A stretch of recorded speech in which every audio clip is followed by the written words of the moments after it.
In this video, we'll show you how to create progress bars in Microsoft Excel using conditional formatting.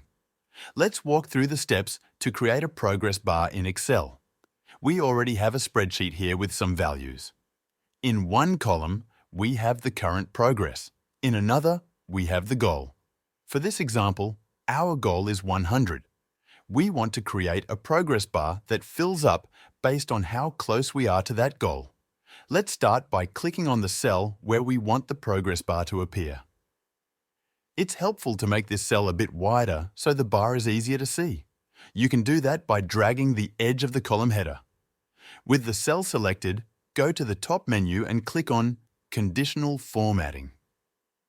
From the drop-down, choose Data Bars, then click on More Rules at the bottom. A new window will appear. This is where we can customize the data bar to work like a progress bar. Under the section that says Minimum and Maximum, change both types from Automatic to Number. For the minimum value, leave it at 0. For the maximum value, set it to 1. This tells Excel that the data in the cell will be a decimal between 0 and 1, which is what we want for a percentage. You can also change the color of the bar if you want. Just choose the one that fits your style. When you're done, click OK.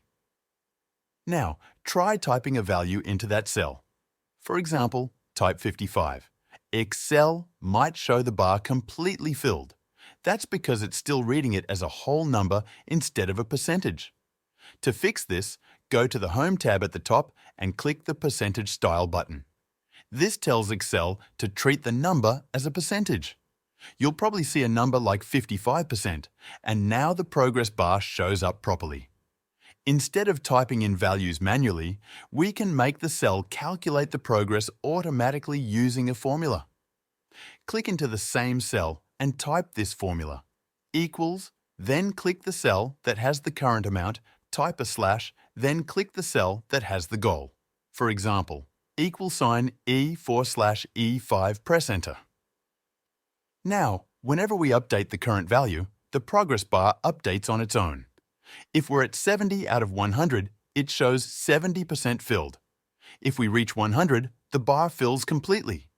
This is a great way to make your spreadsheets more visual and easier to understand. It only takes a few steps to create something useful like a progress bar. Thanks for watching.